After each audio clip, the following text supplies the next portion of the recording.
Hello, I'm Chuck Moss. Welcome to Eye on Oakland. We've got a great show today. We're going to jump right in. We have State Representative Donnie Steele from the 54th District. Welcome to the show. Thanks, Chuck. I really appreciate you inviting me on today. What? And I look forward to this interview and talking about some of our favorite subjects. Yeah, well, I've got one favorite subject, and I know it's one of yours, and we'll get to it. So let's start out with some quick facts. Where is the 54th District? Well, the 54th District is a new district that was created after the 2020 census, and it starts in all of Orion Township, a small portion of Oakland Township, the city of Bloomfield Hills, half of Auburn Hills, and half of Bloomfield Township. So it was drawn by Gerald R. Mander, but replacing the old ones that were based on communities. But you're also Bloomfield Hills, which is good, great community, I might say. And what is your how did you get to be a legislator? Background, experiences. What led you up to Lansing, other than I-96?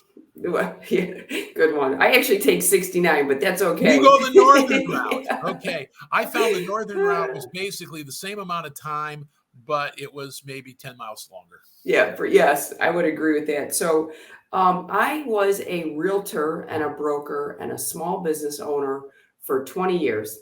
And I ended up staying home because my kids were little. And you know how stay-at-home moms are that are always busy in the past. We're looking for community advocation. So I got involved in my local community, and I was on a committee for the safety path. And every time I got involved, I saw that there was a need to have leadership to be able to utilize the resources in which we have been given to do better than what we were doing. And so safety path, then I ended up being a trustee for the board of Orion Township. And then I ran for treasurer for Orion Township. And the total at the Orion Township, I was there 12 years. So and then I said the same thing about the state. I didn't believe that we didn't have a good advocate for our community at the state level. And I said, I can do better. And so I ran. And that's my short story. Yeah, no, that's basically the story of a lot of us. You just start doing this thing, and next thing you know, it's like, geez, I can do that. So you're in. So let's once again, we'll jump right in. What's going on in Lansing? Well, I could go on for 2 hours, but I would bore people after 2 minutes. So I have to be very brief and short. So not necessarily. I'll help you out if you do. What's going on in Lansing? Well, we're about ready to look at the budget. And supposedly it's supposed to be introduced on Tuesday. And I happen to be on appropriations. And the word appropriations in Lansing means you're on the committee that oversees the budget, in which is voted on, in which we run the state of Michigan. That's simple terms. Everybody knows a budget. We have to, by law, stay within the budget in which we create. And the budget is right now in conference committee, and it hasn't come out of conference committee for us to look at it, to be able to vote on it yet. So everybody's waiting for this 1,000-page document, plus or minus, to review, to vote on within 12 hours or less. So okay, so let me back up and ask a couple questions. First of all, as I recall, the governor presents the budget. Bang. Yes. Puts it on your desk. Goes to the House, goes to the Senate. House and Senate do what they do or don't do what they do. Conference committee is when the House and the Senate get together and they decide, and then they come out, they kick out some kind of a compromise, which goes to the House, goes to the Senate, votes up or down. Is that where the budget is right now? It's good. Because you worked from the front end to where I worked from the back end. So yes, you were. Oh, I was in the very back for quite a while. Oh yeah, the back end is not a good place to be in Lansing, I have to say. So in my local government experience, just kind of like to go backwards a little bit, we had a budget that started like 6 months in advance, and you had like a budget meeting, and it was very transparent, and you invited the public, and it was a workshop. And when all the directors came in, they presented what they needed, they presented what they had, they presented what they could change, and they presented it to the board, which is like a committee, and we took that information and we had a budget person and they put it all in the budget, and then they would recreate it based on that input, and then we would have another meeting and review it again. And that's kind of what I expected in Lansing, and I was surprised, and the word surprise usually goes with pleasantly surprised, but I wasn't pleasantly surprised. I was just more aghast surprised. Aghast. A very good word. And you went to committee, and the first committee meeting, they brought in their appropriations for Goshen, and What is Goshen? Goshen is a battery plant that they're building in Elk Rapids. Elk Rapids. Elk Rapids. I like that. Elk That's Rapids. Great. I'm going to use that. That is a racket, isn't it? That is funny. It's a Chinese one, right? Yeah, that's the Chinese one. And okay. PRC. We went to the floor, and we had already approved over $1 billion to go to the Ford battery plant. That was done before our first appropriations meeting. Then our first appropriations meeting, we talked about the Goshen battery plant. So I would have thought that I would have had a meeting before we spent close to $2 billion. I thought we would have had at least one appropriations meeting to discuss the budget as a whole before we spent that money. But again, I was aghast. We did not do that. So let me just make sure I understand. Okay. I think what you're telling me is that when you were the treasurer of Orion Township, you had X amount of money, and you draw a line up and down. You put a plus on one side, a minus on the other. And if the plus is more than the minus, great. If the plus is less than the minus, you're in trouble. And that's the bottom line. They're not working it that way, are they? No, and the transparency and the accountability is the other part that you would think that like everybody has a portion of the budget. So like, Eagle has a portion, transportation has a portion, right down the labor and economic development has a portion. Everybody has a portion. And I would have thought, because that's what happened in local government, each director of those departments would have come in and gave this is where we are. This is where we need to be. This is what we've accomplished. And this is why we need X amount of money. That's what I thought would have been a good starting point. But I don't even know if I saw any directors. I suppose the directors are heard in the subcommittees of the appropriations. But I don't know that for a fact because I'm not on all the subcommittee appropriations. So I don't know if the directors came into all those different subcommittees and presented what they needed in a manner that the people in those committees were comfortable, that they could then say, okay, we're good with this. Let's go to the main appropriations committee. So I'm in 2 subcommittees, and I didn't feel like I had enough knowledge to make a wise decision in the final appropriations based on those 2 subcommittee meetings. So I don't want to. Which 2 subcommittees? I'm on the transportation, and I'm on, I'm on 3. DHHS, which is Health and Human Services. That's Medicare and Medicaid, which is 50% of the budget. And then I'm also on capital outlay, which is big piles of money that would go for like projects at Oakland University or OCC. We're going to build a wing for the engineering department. Is that the joint capital outlay? Yes. Thank you for clarifying that. Yes. Okay. So you're on one of the biggies. I mean, DHS is one of the big 4. Actually, it's like, I think 4.5, but DHS, higher school aid, those are the big 4. And that's good. And so did the directors come to your subcommittee meetings at all?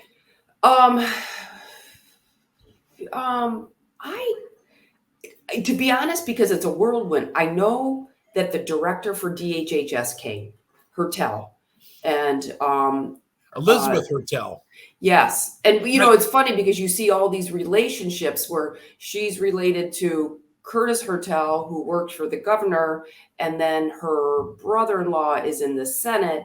And so she's in charge of 50% of the biggest budget in the state of Michigan. And she's related to people that are actually served in the Senate or serving in the Senate and work for the executive branch, which I don't know if that's a conflict of interest, but it doesn't look like that should be, but Cozy, ain't it? Yeah, nice and cozy. If you see Elizabeth Hertel, tell her I said hi. She used to I work. will. She used to work for us, Republican caucus, or maybe she was on the whatever. Anyway, yeah, she used to work for us. Nice lady. But that's a bit cozy, I think. The Hertel clan or dynasty, shall we say? Anyway, okay, keep it all in the family. What's so? My deal question. So you're basically being asked to vote on multi-billion-dollar bills that you guys have had no input into crafting or any input into seeing even what the bloody heck is in it, right? Well, okay, so I'm going to back up. So like you said, the executive branch, which is the governor, presents her budget, her wants and needs in February. And then the Senate does the same thing and the House does the same thing. And then you have this big, huge pile of a boilerplate that has all three people that have what their wants and needs. And so when we voted it out of the House, the subcommittees voted out of the subcommittees, then we voted it out of the House. And while I was just transportation, because if I can just take transportation, because it's a lot smaller and I can actually swallow this pill. So in our transportation budget, I didn't see what the House recommendations were. Even though I sit on that committee, I'm not the lead chair. I'm the minority, so I'm not the majority. The majority is the one who comes up with the House wants and needs for the transportation budget. So the Republican wants and needs aren't even considered until you actually have a committee meeting, which is the final committee meeting. So, okay, so I know I get in the weeds, but so the subcommittee says, okay, these are the House of Representatives wants.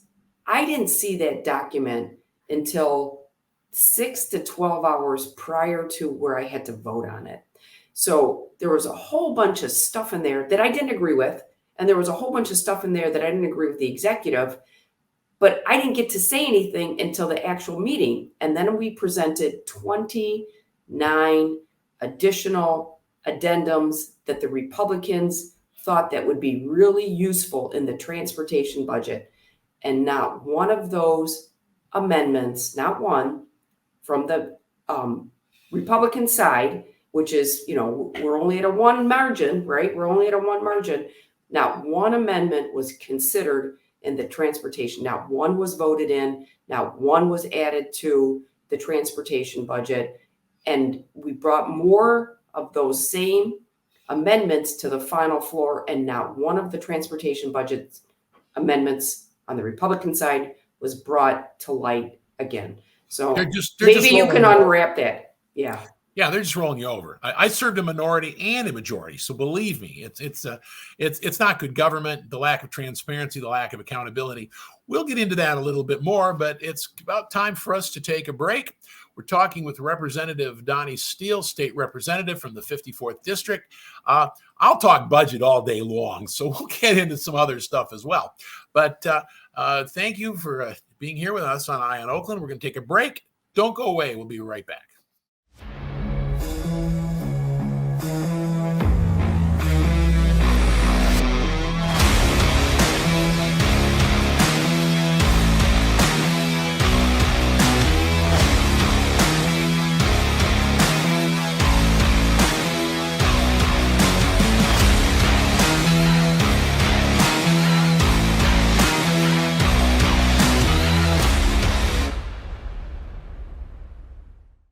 Welcome back to Eye on Oakland. I'm Chuck Moss, your host. We have a great guest, Representative Donnie Steele, state representative from the 54th district, and we were talking budget.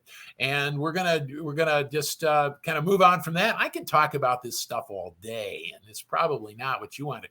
But here's a little clue before we throw back in. Call it kitchen table economics. It's no different in Lansing than it is at home. You can't spend more money than you got, not forever, as we learned in the days of Governor Jennifer Mulhern Granholm. All right, we were talking about the budget. Let's shift gears a little bit. One of the other non-budget maybe top 2-3 things you're working on. You know what? There's been a big push because of the guns and nationwide, and Michigan's a part of, people are, I'm right next to Oxford. Let's start there. Right next door. But we grew up in Oxford. Half of my life was spent in Oxford. So Oxford is dear and near and dear to me. And so the gun control laws are very publicized and very political. And they passed a bunch of laws regarding the guns, safe storage, red flag, and they've already passed. And I think that the piece of the puzzle that is missing is the criminals creating the crimes are being released early because they're not being prosecuted in relationship to the crime in which they're committing. And they have this whole new set of bills coming through for like review of after 10 years of being released, if you're a minor and you did good time while you were in prison. So Oxford, for example, he would be allowed to be reviewed after 10 years to be released early. Basically, they're letting bad guys out early. Yes, and and that's an easier way. Thank you for saying it like that. But you just have to be very careful on what you say. You know how this goes, and so I don't. Thanks, Chuck. And so I always thought it's the guns, but it's also the schools. It's about the law enforcement. It's about the prosecution. And you cannot just take one piece of the pie and say that's the only thing that's causing all of this mayhem that's going on with these guns in these public places. And so on one hand, I'm being villainized because I voted down because of some of these red flag laws, because they're very invasive to our fundamental rights as being an American. And I voted that down because I'm a conservative. And they're saying that I are not keeping our kids safe. Already, the hit ads have been coming, but nobody's paying attention to what these laws are going to do and these prosecutions are going to do. And I went to a round table, Chuck, on Friday with Sheriff Bouchard, the police for Bloomfield, Auburn Hills, Farmington, Bingham Farms, Troy. All were sitting in a room with legislators, and they say the people that they're catching the most are offenders with tethers on them. I mean, they're on parole. They have tethers on them, and they're driving a stolen car with stolen guns, running away from the police, and they're back on the streets.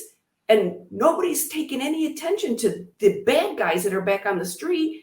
And the police have to, it's like the catch and release. You catch them, you put it back out. You catch them, you put it back out. How the diminishing returns and the police to not support them in the courtrooms is atrocious. That's a lot of words, but that's what we're working on.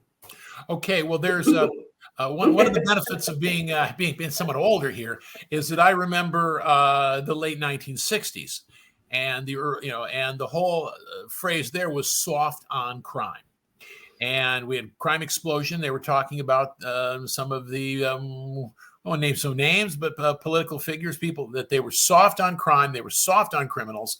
And it's the same bad bunch, small tiny percentage of people that do it all. And, they tell you, well, you're not keeping our kids safe. You say, it's these guys, it's these soft on crime prosecutors and soft on crime legislators that want to let the bad guys out. Don't blame me. These are the same 100 people are committing all the crimes here. You want to let them out of jail, they go right back to their old ways. Don't blame me. That was what we found is the soft on crime prosecutors. And Oakland County may indeed have one of those. Why not? Then we can be like San Francisco. But yeah, so you're holding the line on that. That's good. Not really, as the majority showing any fiscal, back to budget, discipline whatsoever. None. There is. Just I don't even think it's a word in their vocabulary. Conservative, fiscally conservative. They don't ever put those two words together. There, it's like in their world, it's an oxymoron. Fiscally conservative. No, those two don't go together. Yeah, They're like magnets. Well, you come out of local government, so you have to make, you have to keep the potholes filled, and you have to keep the lights on, and you have to keep the budget balanced, right? So you come out of local government. This has got to seem a little bit of a culture shock. Well, when okay, so we were flush with COVID money from the federal government. The state was, the county was, even our local governments had a pile of money to be able to put into the infrastructure. This is our opportunity. Internet, roads, bridges, right? We heard that over and over and over again. This is a flush. We'll never have this opportunity again to do this. Well, now they have this big pile of money. And surprisingly, they're not going to the things that, in my opinion, that they were supposed to go to. We still don't have high-speed internet in North Oakland County. Our roads are atrocious. We're number one pothole state in all of these, United States. We are the number one pothole. Driveways to highways are abysmal. And that money's not going to that. The money's going to pet projects, corporate welfare, and new government bureaucracies that will not be sustainable in the future. And nobody's bringing any attention to that, because when, in my opinion, get back majority in the state of Michigan, we're going to be dealing with a budget that you're just going to have to slice and dice, and we're going to look like the terrible ogres. Cutting. That's okay. That's fun. I remember days like that. I enjoyed those days, but that was just me. But yeah, you have to cut. It's not just going into majority. It's that if, not when, but if we have a business downturn, and we, after spring comes summer, then fall and winter, all this comes crashing down. So are they still running on ARPA federal buckos? I mean, is that this pile of money that they want to spend on craft and friendship? They had $9 billion sitting there, and I think $9 billion. Yeah. I think that at the end of the day, they'll have, I think it was either $200 or $300 million left. It sounds like The Simpsons, Yeah. Government with money is like a mule with a spinning wheel. I mean, it's monorail. Yeah. Guys aren't building monorails. Now, Minority, I've been there. It can be no fun. But what's your balance between, say, being effective and totally selling out? I mean, how do you get stuff done? How do you advance your district's issues without having to go and just, basically vote yes on everything they want? Ask for help from the communities that would also benefit from it, like Auburn Hills. And, we have Brenda Carter right next door, and she has half of Auburn Hills, and I have the other half of Auburn Hills. And, the GM plant, talking about fixing the roads, the GM plant, they've put all that SOAR money into expanding the GM plant in Orion Township to build the electric Silverados and the trucks, and they're just going to town, adding on to this thing. There's a $6 billion flush of money. They got money from the state, but they were putting their own investment. GM is putting their own investment, and it was never taken in consideration that when you drive the new cars off the assembly line, that you're going to go onto a road that has deteriorated to almost gravel. And to do the road around the GM plant, it's like 1 square mile was close to $20 million. And to have to beg for that money in the manner that we have to beg for that money, when it was SOAR and the government that put the money in there to be able to get that thing moving into the right direction, and to say, okay, this is a regional improvement to our manufacturing and our companies, that regionally we need to look at this. So beg, borrow, please please give grace to this road that needs to be done in Orion Township. So you ask the people around you to help. When to me, it's so obvious that it just should be done simultaneously when you give them money to be able to put into the actual plan. So hey, the good news is we're going to build a factory for all the jobs. The bad news is we're not going to build any roads to it. Yeah, okay. And so that whole fix the damn roads. What's so amusing, Chuck, is that Gretchen Whitmer we're going to fix the potholes, and she's in behind a truck of an asphalt truck, and she's digging out the asphalt and she's putting it into the potholes. She goes, this is not the way to fix it. And the funny part is she's standing directly in front of that GM plant that's being added onto in that commercial or whatever that was, that clip that she had on television. And it's still not done. So I would think that you would at least fix this road because you're sitting out there fixing the potholes. That was last term's Gretchen Whitmer. This term's Gretchen Whitmer is all about abortion. Here's my question. She's running, since you mentioned the governor, is she running for president? And if so, is she just doing stuff now that she believes will earn the support of a Democratic primary? Like what? It's so progressive, Chuck. It's progressive. Like, it doesn't make sense because we can't even get to, the new green, the clean energy, we can't even get to these bills in the next 10 years to try to accomplish. It's not humanly possible to, but she wants to look progressive and that she's a part of that progressive group. And being that she has control of the House and she has control of the Senate and she has control of the executive. They're supposed to be separate branches of government, but she has an agenda, and part of the agenda is to look like a progressive governor, and she's accomplishing it. I give her an A+. That's how well she's accomplishing that goal.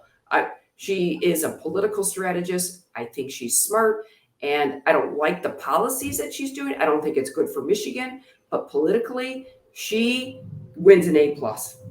So she's pandering to the left wing of the Democratic Party to get a nomination.